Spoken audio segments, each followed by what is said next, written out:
3 பிரம்மாண்ட ரெக்கார்டுகளை உடைத்த கோலி. ஹர்திக் பாண்டியா செய்த சம்பவம். நொந்து போன ஆஸ்திரேலிய வீரர்கள். இந்திய அணியின் வெற்றிக்கு கோலி மட்டும் காரணம் இல்லை. இந்த 4 விஷயம்தான் காரணம். 3 பிரம்மாண்ட ரெக்கார்டுகளை உடைத்த கோலி. 2025 சாம்பியன்ஸ் டிராபி தொடரில் பங்கேற்ற விராட் கோலி ஆஸ்திரேலியா அணிக்கு எதிரான போட்டியில் 84 ரன்கள் அடித்தார். அப்போது அவர் 3 பிரம்மாண்ட சாதனைகளை முறியடித்து வியப்பை ஏற்படுத்தியிருக்கிறார். 36 வயதில் எந்த வீரரும் செய்ய முடியாத ஒரு விஷயத்தையும் அவர் இந்த போட்டியில் செய்தார். ஆஸ்திரேலிய அணி முதலில் பேட்டிங் செய்து 264 ரன்கள் குவித்த நிலையில் இந்திய அணியின் சேசிங்கை விராட் கோலி முன் நின்று வழி நடத்தினார். அவர் சேர்த்த 84 ரன்களில் 56 ரன்கள் சிங்கிள்ஸ்களாகவே கிடைத்தவை. அதாவது கோலி 56 ரன்களை ஒவ்வொரு ரன்னாக ஓடி சேர்த்தார். 5 பவுண்டரிகள் மட்டுமே அடித்து இருந்தார். அவரது ஆட்டம் இளம் வீரர்களுக்கு எப்படி சேசிங் செய்ய வேண்டும் என பாடம் எடுப்பதைப் போல இருந்தது. அப்போது 2000வது ஆண்டிலிருந்து ஒருநாள் போட்டிகளில் அதிக அளவில் ஒற்றை ரன்களை சேர்த்த வீரர்களின் பட்டியல் வெளியிடப்பட்டது. அதில் விராட் கோலி 5870 ரன்களை ஓடி எடுத்திருக்கிறார். அடுத்த இடத்தில் இருக்கும் இலங்கையின் குமார் சங்கக்காரா 5688 ரன்களை ஒற்றை ரன்களாக ஓடி எடுத்து இருக்கிறார். இதைத் தவிர்த்து 84 ரன்கள் அடித்ததன் மூலம் சாம்பியன்ஸ் டிராபி தொடரில் இந்திய அணிக்காக அதிக ரன் குவித்த வீரர்கள் பட்டியலில் விராட் கோலி முதல் இடத்தை பிடித்தார். தற்போது விராட் கோலி சாம்பியன்ஸ் டிராபி தொடரில் மட்டும் 746 ரன்கள் எடுத்து இருக்கிறார். ஷிகர் தவான் 701 ரன்கள் எடுத்து முதல் இடத்தில் இருந்தார். அதை விராட் கோலி முறியடித்து இருக்கிறார். மேலும் ஒருநாள் போட்டிகளில் சேசிங்கில் மட்டும் அதிக ரன் குவித்த வீரர்கள் பட்டியலில் விராட் கோலி 2ஆம் இடத்தில் நீடிக்கிறார். ஆனால் அதில் தற்போது புதிய மைல்கல்லாக 8000 ரன்களை எட்டியிருக்கிறார். 159 இன்னிங்ஸ்களில் சேசிங் செய்து 8063 ரன்களை விராட் கோலி எடுத்து இருக்கிறார். அவரது சராசரி 64.5 ஆகஸ்ட் உள்ளது. முதல் இடத்தில் இருக்கும் சச்சின் டெண்டுல்கர் 232 இன்னிங்ஸ்களில் 8720 ரன்கள் எடுத்து இருக்கிறார். அவரது சராசரி 42.39 ஆகஸ்ட் உள்ளது.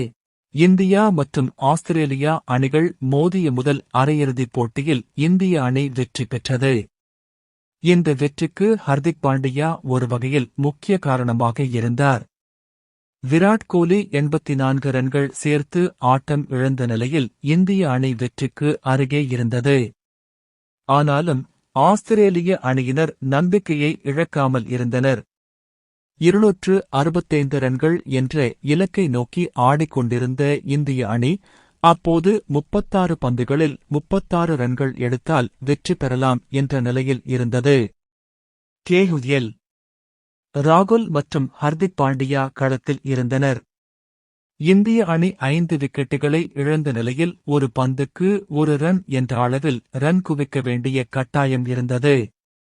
அப்போது ஆஸ்திரேலிய வேகப்பந்து வீச்சாளர் நாதன் எல்லிஸ் 44 மற்றும் 46வது ஓவரை வீசினார்.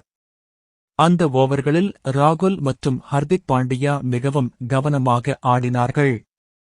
ஆனால் 45வது ஓவரை தன்வீர் சங்கா வீசினார். அதில் ஹர்திக் பாண்டியா ஒரு 6 அடித்திருந்தார். அடுத்து ஆடம் ஜாம்பா வீசிய 47வது ஓவரில் ஹர்திக் பாண்டியா 2 சிக்சர்கள் அடித்தார். அந்த ஓவரிலேயே இந்திய அணி 15 ரன்கள் சேர்த்தது. அத்துடன் ஆஸ்திரேலியாவின் அனைத்து நம்பிக்கைகளும் உடைந்து போனது. அதுவரை இந்திய அணிக்கு அழுத்தம் இருந்தது. ஒரு பந்துக்கு 1 ரன் எடுக்க வேண்டும் என்ற கட்டாயம் இருந்தது. ஆனால் ஹர்திக் பாண்டியா அடித்து 3 சிக்சர்களால் கடைசி 3 ஓவர்களில் 12 ரன்கள் எடுத்தால் போதும் என்ற நிலையை இந்திய அணி எட்டியது. ஹர்திக் பாண்டியா 24 பந்துகளில் 28 ரன்கள் சேர்த்து 48வது ஓவரில் ஆட்டம் இழந்தார். ஆனால் அப்போது இந்திய அணி வெற்றியை நெருங்கியிருந்தது. 7 ரன் எடுத்தால் வெற்றி பெறலாம் என்ற நிலையில் இருந்தது. இதை அடுத்து 48-1 ஓவரில் KL ராகுல் ஒரு 6 அடித்து அணியின் வெற்றியை உறுதி செய்தார். KL ராகுல் நிதானமாக ஆடினாலும் இடையே ஹர்திக் பாண்டியா அடித்து அந்த 3 சிக்சர்கள் ஆஸ்திரேலிய அணியின் கடைசி நம்பிக்கையை தகர்த்தது. இந்திய அணி 4 விக்கெட் வித்தியாசத்தில் வெற்றி பெற்று இறுதிப் போட்டிக்கு முன்னேறியது. இந்திய அணியின் வெற்றிக்கு கோலி மட்டும் காரணம் இல்லை. இந்த 4 விஷயம்தான் காரணம். 2025 சாம்பியன்ஸ் டிராபி தொடரில் ஆஸ்திரேலிய அணிக்கு எதிரான அரையிறுதிப் போட்டியில் இந்திய அணி 4 விக்கெட் வித்தியாசத்தில் வெற்றி பெற்றது. இந்த வெற்றிக்கு முக்கிய காரணம் கண்ணை மூடிக்கொண்டு விராட் கோலி என்றே சொல்லலாம். ஆனால் அவரை தாண்டி மேலும் 4 விஷயங்கள் இந்திய அணியின் வெற்றிக்கு முக்கிய காரணம் ஆகும். சேஸ் மாஸ்டர் என அழைக்கப்படும் விராட் கோலி மிக கவனமாக ஆஸ்திரேலியா நிர்ணயித்த 265 ரன்கள் என்ற இலக்கை நோக்கி இந்திய அணியை அழைத்துச் சென்றார். அவர் 84 ரன்கள் சேர்த்தார். ஆனால் இதைத் தவிர்த்து இந்திய அணி செய்த சில முக்கியமான விஷயங்களும் இந்த வெற்றிக்கு முக்கிய காரணமாக அமைந்தது. அணித் தேர்வு, ரோஹித்தின் துல்லியமான கேப்டன்சி நகர்வு 1, பந்துவீச்சாளர்களின் கூட்டு முயற்சி மற்றும் ஸ்ரேயாஸ் ஐயர் செய்த 2 சம்பவங்கள்தான் அந்த 4 விஷயங்கள்.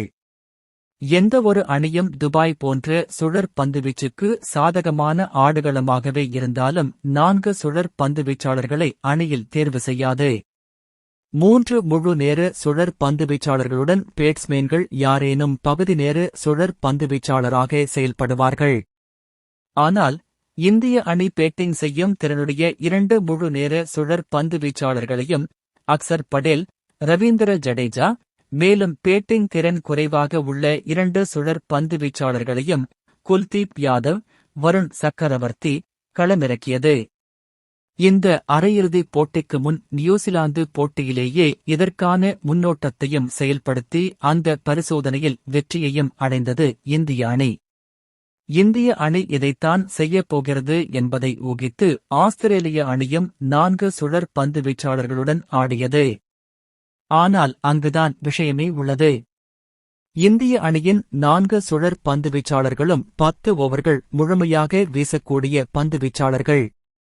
ஆனால் ஆஸ்திரேலிய அணியில் ஆடம் ஜாம்பா மற்றும் தன்வீர் சங்காவை தவிர மற்றவர்கள் பகுதி நேர சுழற் பந்து வீச்சாளர்கள்தான். எதிர்பார்த்தது போலவே இந்திய அணியின் சுழற் பந்து வீச்சாளர்கள் ரன்களை கட்டுப்படுத்தினர். மொத்தமாக 5 விக்கெட்டுகளை வீழ்த்தினர். முகமது ஷமி மறுபுறம் 3 விக்கெட்டுகளை வீழ்த்தினார். அடுத்து இந்த வெற்றிக்கு ரோஹித் சர்மாவின் கேப்டன்சி முக்கிய காரணமாகும். அவர் ஆஸ்திரேலிய அணி பேட்டிங் செய்தபோது பந்து வீச்சாளர்களை மாற்றியதில் திட்டமிட்டு செயல்பட்டார். எந்த பேட்ஸ்மேனுக்கு எந்த பந்து வீச்சாளரை பந்து வீச வைக்க வேண்டும் என்பதில் அவரது திட்டம் மிகத் தெளிவாக இருந்தது. அதன் காரணமாகவே டிராவிஸ் ஹெட் வருண் சக்கரவர்த்தியின் பந்து வீச்சில் வீழ்ந்தார். பவர் பிளேவில் வருண் சக்கரவர்த்தியை பந்து வீச வைத்தது ரோஹித் சர்மாவின் கேப்டன்சிக்கு கிடைத்த வெற்றி ஆகும். இது ஒரு உதாரணம் மட்டுமே. அடுத்து இந்த வெற்றிக்கு மற்றொரு முக்கிய காரணமாக ஸ்ரேயாஸ் ஐயரை சொல்லியே ஆகஸ்ட் வேண்டும். அவர் இந்திய அணி 2 விக்கெட் விழுந்த பின் விராட் கோலியுடன் கூட்டணி அமைத்து 3வது விக்கெட்டுக்கு 91 ரன் சேர்க்க காரணமாக இருந்தார். அவர் 45 ரன்கள் சேர்த்தது மட்டும் இன்றி அவர் செய்த ஒரு ரன் அவுட் திருப்புமுனையாக அமைந்தது. ஆஸ்திரேலிய அணி மேலும் 15 அல்லது 20 ரன்கள் சேர்ப்பதை அந்த ரன் அவுட் தடுத்தது.